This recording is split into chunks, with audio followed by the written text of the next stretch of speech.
Last night I was talking about the geoengineering that's been going on for years, as they pretend they're only now discussing the possibilities of doing it, which is utter nonsense. They've been doing it for many, many years. They know the side effects, and that's really what they're discussing, is how to mitigate them or keep them from the public. And it's quite easy to keep anything from the public because we're not too bright. But the book I was using yesterday was Policy Implications of Greenhouse Warming, Mitigation, Adaptation and the Science Base, published in 1992. The Bible, you might say, for the agenda.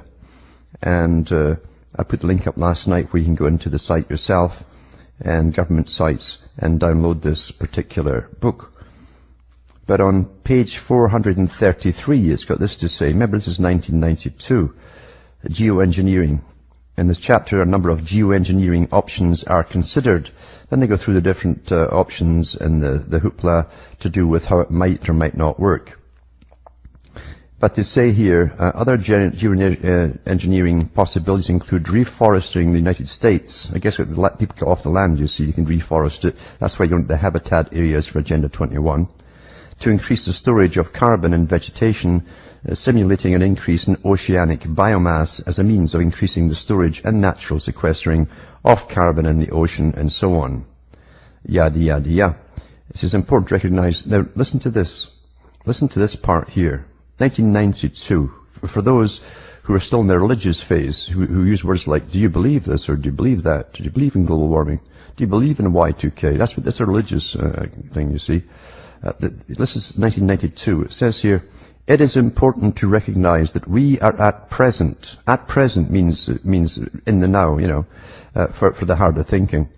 We are at present involved in a large project of inadvertent geoengineering by altering atmospheric chemistry. And it does not seem inappropriate to inquire if there are countermeasures that might be implemented to address the adverse impacts. You understand what that just said now? Come on, we're back in junior school here, right? Let's do it again, children. It says, it is important to recognize that we are at present involved in a large project of inadvertent geoengineering by altering atmospheric chemistry.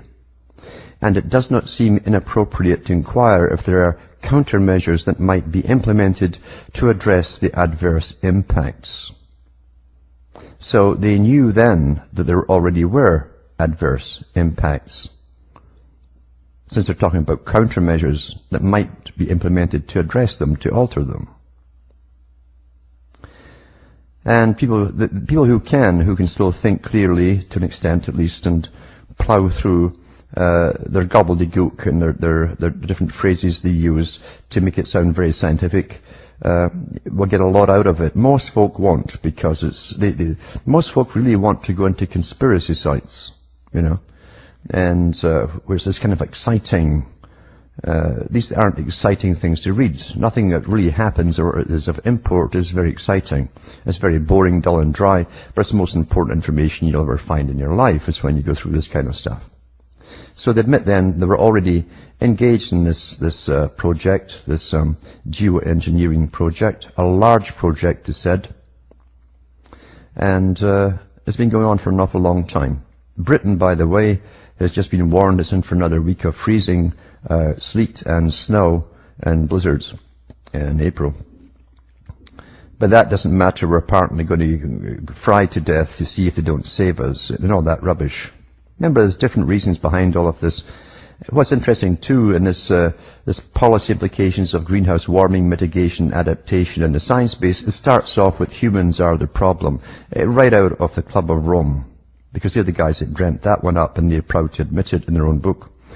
So humans, it's all to get us to depopulate. Mind you, this stuff too, it does mention in the writings in the book that the side effects, some of the side effects will be sterilization of the general public and increased death rate, which is to their advantage, it says. To their advantage. Yeah, that's what it's about, folks.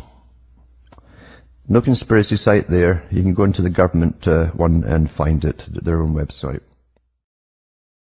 In 1998, in Canada, in Ontario here, they started spraying the skies in in a serious manner. And I remember the day when it started, because I walked outside and I couldn't believe, I thought it was in some kind of movie shot, that it really was a checkerboard pattern, really tight together, like a fishing net above you, a white fishing net. It was that precise. And they were at least at half the height spraying it than they are today. I couldn't believe that folk didn't look up and see it.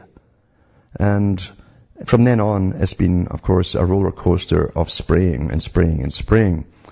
And we all have read the different articles about, they're thinking about spraying the atmosphere to stop global warming, etc. But in reality, they've been doing something with it since at least 1998 on a serious, continuous basis. And they were doing it for long before that, for years, testing it on and off. And I've read the articles where they test things on and off over different countries. But this is for serious. And it says, and of course, too, I've talked about the aluminum oxide and the barium, which has been found in it.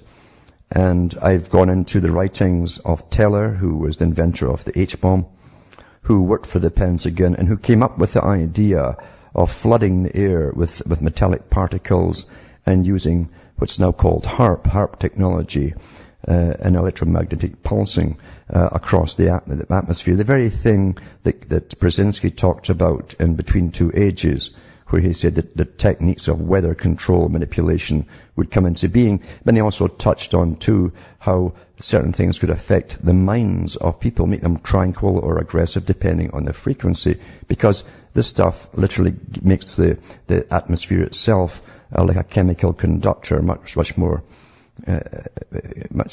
agreeable to electrical variations and transmission. So this article here is from Science. It says, levitating nanoparticles may make for better geoengineering. So it's bad enough when they're already dosing you with stuff, and it's definitely affecting people's lungs and sinuses, etc., ongoing infections since 98. So now they want to go into the nanoparticles, if they haven't already, you see. Now, nanoparticles of, say, barium and aluminum oxide and stuff, this stuff literally, apart from making you rather senile, is highly carcinogenic as well. But it doesn't matter, that would all tie in with the big plan, wouldn't it? Especially over areas where they want to bring down the populations. And if you don't have the right kind of chelation therapies, etc., which I'm sure the bigwigs get, then this stuff's going to stay in your system. A recent analysis of geoengineering options indicated that while pumping chemicals into the upper atmosphere would work, well, they know it would work because they've been doing it, the approach comes with significant risks. Since the chemicals would gradually come back out of the atmosphere, these schemes would require constant input to remain effective. That's why they do it every day. A paper released in PNAS this week suggests there might be a lower effort alternative, nanoparticles that are structured in a way that helps them control their altitude.